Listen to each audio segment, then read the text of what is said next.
Bonsoir bien-aimés dans le Seigneur, que Dieu vous bénisse partout où vous nous suivez, que la grâce et la paix de notre Seigneur Jésus-Christ vous soient renouvelées. Alléluia.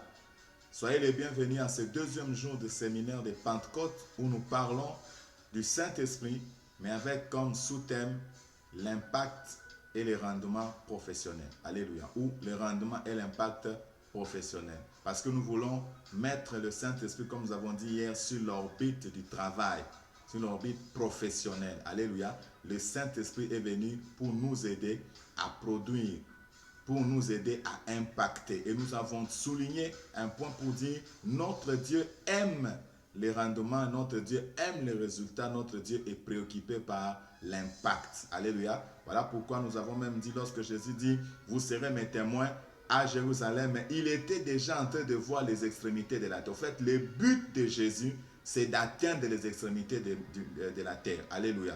Donc Dieu, c'est un Dieu de résultats, c'est un Dieu d'impact. Alléluia. Pour renforcer cette pensée, nous allons lire des textes dans le Nouveau Testament. Nous allons lire premièrement dans Matthieu, chapitre 25, le verset 14 à 19. Matthieu chapitre 25, le verset 14 à 19. Oui. Il en sera comme d'un homme qui, partant pour un voyage, appela ses serviteurs et leur remit ses biens. Il donna 5 talents à l'un, 2 à l'autre et 1 au troisième, à chacun selon sa capacité, et il partit. Aussitôt, celui qui avait reçu les 5 talents s'en alla, les fit valoir et il gagna 5 autres talents. De même, celui qui avait reçu les 2 talents en gagna 2 autres. Celui qui n'en avait reçu qu'un alla faire un creux dans la terre et cacha l'argent de son maître. Longtemps après, le maître de ses serviteurs revint et leur fit rendre compte. Amen. Amen. Donc notre Dieu, c'est un Dieu qui se préoccupe du résultat. Si vous continuez les textes, la parabole jusqu'à la fin, vous allez voir la discussion que le Seigneur, le maître, a avec les serviteurs. Il donne à chacun le talent. Mais le but du maître, c'était que chacun puisse fructifier. Alléluia. Chacun puisse fructifier les talents. Alléluia. Chacun devait travailler. Alléluia. Pour que les talents se multiplient. Alléluia. Notre Dieu est un Dieu de multiplication. C'est un Dieu de la production. Il donne à l'un 5, il donne à l'autre 2, il donne à l'autre 1, selon la capacité de chacun. La Bible dit, longtemps après, quand il revient, il pose la question, vous connaissez l'histoire, les deux ont chacun donné son rapport, mais le troisième dit, je savais que tu es compliqué, je suis allé cacher. La Bible dit, le maître était furieux. Il dit, pourquoi tu n'as pas mis mon argent à la banque pour que je puisse retirer les résultats? Alléluia. Donc, il dit, dans l'autre version, il dit, pourquoi tu n'as pas mis mon argent en banque pour que je puisse en tirer profit? Alléluia. Donc Dieu, c'est un Dieu qui se préoccupe du résultat. Alléluia. Deuxième texte. Nous allons lire dans Luc, chapitre 13, du verset 6 à 9. Luc chapitre 13, verset 6 à 9. Il dit aussi cette parabole. Un homme avait un figuier planté dans sa vigne. Bon. Il vint pour y chercher du fruit et il n'en trouva point. Alors il dit au vigneron, voilà 3 ans que je viens chercher du fruit à ce figuier et je n'en trouve point. Coupe-le. Pourquoi occupe-t-il la terre inutilement? Le vigneron lui répondit, Seigneur, laisse-le encore cette année, je creuserai tout autour et j'y mettrai du fumier. Peut-être à l'avenir donnera-t-il du fruit, sinon tu le couperas. Alléluia. Tu vois, donc le Seigneur parle, c'est la parabole. Donc une vérité qui est cachée. Il utilise le langage humain de la société pour expliquer une réalité, une vérité biblique. Il dit, le vigneron avait sa vigne, son figuier, il vient chercher le fruit. Donc Dieu attend de nous le fruit. Alléluia. Dieu attend que dans le travail que tu fais, dans le travail que je fais, dans le travail de chacun, que lui, Dieu puisse se glorifier en voyant le fruit.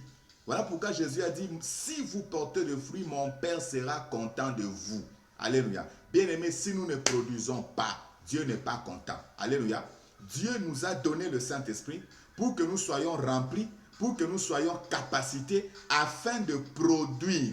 Alléluia. Oh, j'ai prie Dieu qu'au travers de cet enseignement, que quelqu'un se révolte, qui dit je m'élève dans mon travail, je vais être productif. Dans mon travail, je vais être productif, je vais produire, je vais avoir le rendement, je vais impacter. Alléluia. Bien-aimés dans le Seigneur, ces deux textes viennent renforcer la pensée selon laquelle notre Dieu se préoccupe de notre rendement. Alléluia.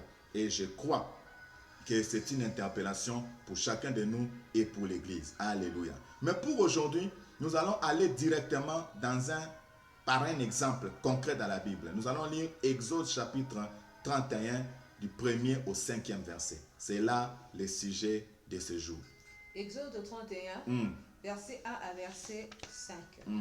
Éternel parla à Moïse et dit, sache que j'ai choisi Betsalil, fils d'Uri, fils de Hur, de la tribu de Juda. Je l'ai rempli de l'Esprit de Dieu, de sagesse, d'intelligence et de savoir pour toutes sortes d'ouvrages. Je l'ai rendu capable de faire des inventions, de travailler l'or, l'argent et les reins, de graver les pierres à enchâsser, de travailler le bois et d'exécuter toutes sortes d'ouvrages. Amen. On va nous relire le verset 3. Exode 31, le verset 3. Je l'ai rempli de l'Esprit de Dieu, de sagesse, d'intelligence et de savoir pour toutes sortes d'ouvrages. Amen. Amen. C'est merveilleux.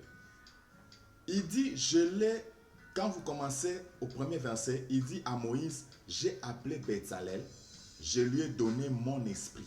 Alléluia. Je l'ai rempli de mon esprit. Alléluia. Il dit, je l'ai rempli de mon esprit. Comme toi qui me suis, tu es aussi rempli du Saint-Esprit. Tu as reçu Jésus, tu es passé par le baptême du Saint-Esprit, tu as reçu le Saint-Esprit, l'Église a reçu le Saint-Esprit, comme Betsalel avait aussi reçu l'Esprit. Mais maintenant, écoutez ce que Dieu dit au verset 3, qu'on vient de nous lire. Il dit, je l'ai rempli de l'Esprit et je lui ai doté de l'intelligence et de la sagesse. Alléluia. J'ai parcouru quelques versions. Je vais passer par le livre, par exemple, vous faire comprendre la version Parole de vie, qui dit, je l'ai rempli de mon esprit pour le rendre très habile. Alléluia. Je l'ai rempli de mon esprit pour le rendre très habile et intelligent. Alléluia. Il connaît toutes sortes de techniques. My God. Oh Dieu. Ça m'a révolté. Dieu remplit quelqu'un de son esprit pour le rendre très habile. Ça sous-entend que cet homme était déjà habile. Alléluia. Ça sous-entend que cet homme était déjà habile.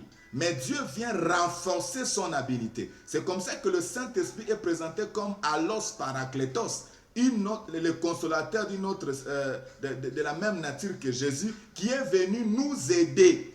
Alléluia. Donc il dit, je vais le rendre très habile. J'ai consulté quelques commentaires, les commentateurs sont unanimes que Betsalel était déjà un artisan.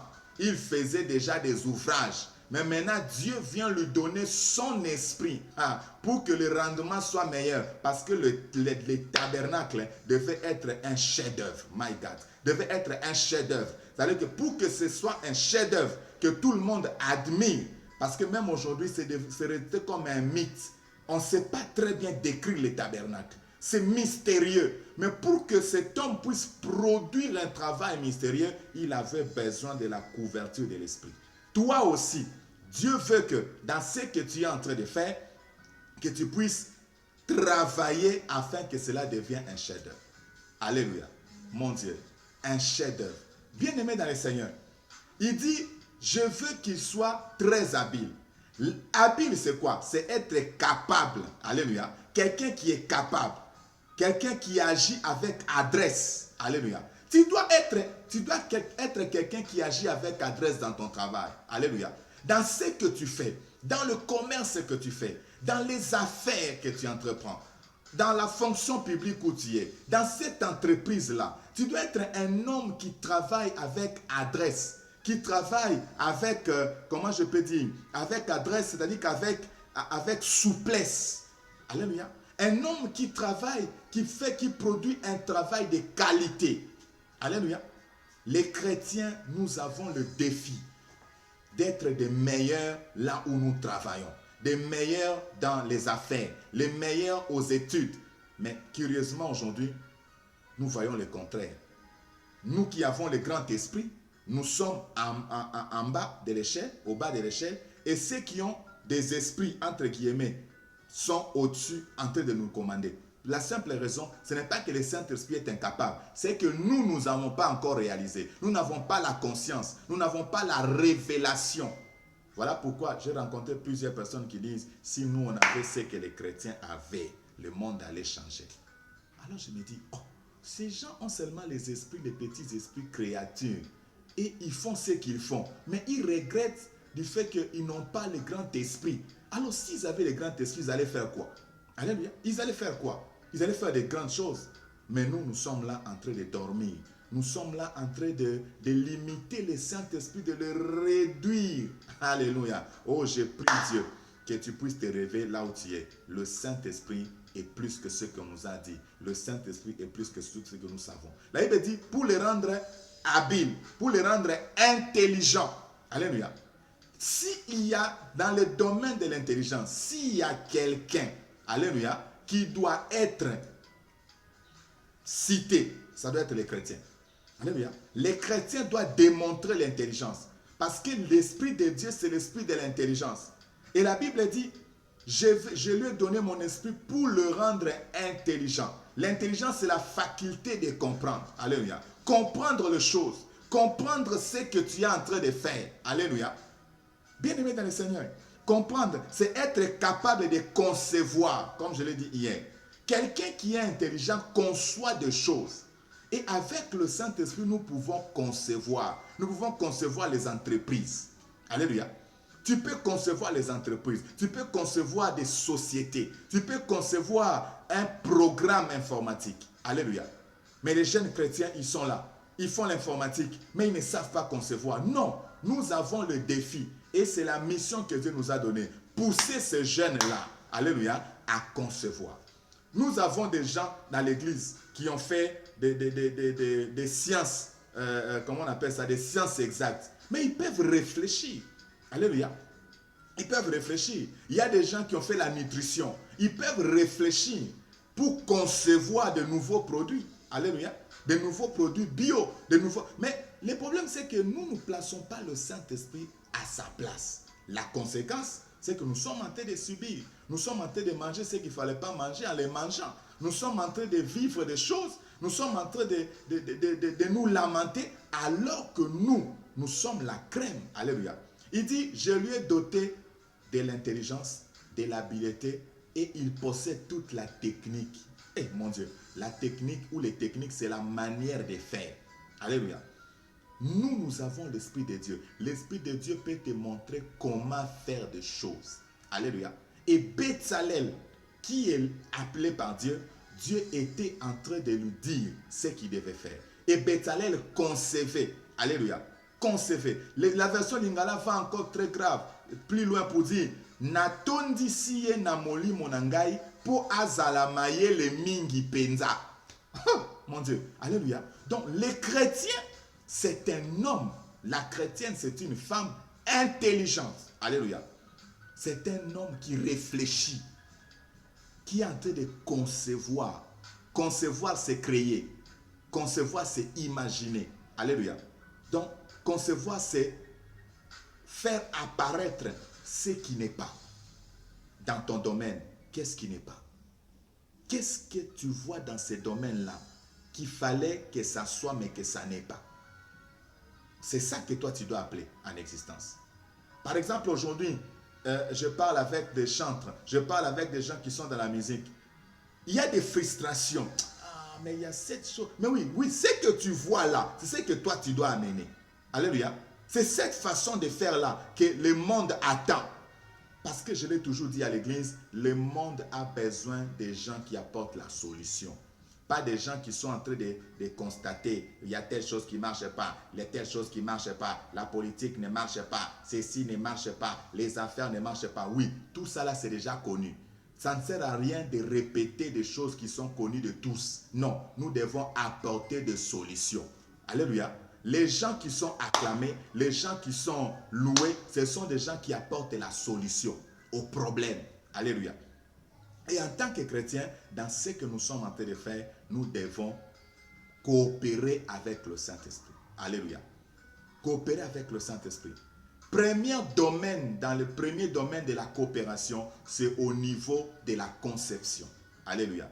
Nous devons coopérer avec le Saint-Esprit pour concevoir. Bien-aimé, tout commence par la conception. Alléluia. Je ne suis pas là, ce n'est pas mon sujet, mais quand nous allons en biologie, les biologistes peuvent nous expliquer, même pour parler de l'enfant, pour parler de la naissance, ainsi, il faut commencer par la conception. Nous devons concevoir ce que nous voulons, concevoir les affaires, concevoir comment tu vois cette chose-là, comment tu vois cette boutique-là. Alléluia. Je conçois, c'est comme ça que je vais faire les affaires. C'est comme ça que je vais commencer à vendre. Alléluia. Tu conçois, c'est comme ça que je vais faire mon ministère. Alléluia. Tu conçois, avec le Saint-Esprit, tu appelles en existence quelque chose qui n'existait pas. Et tu l'écris.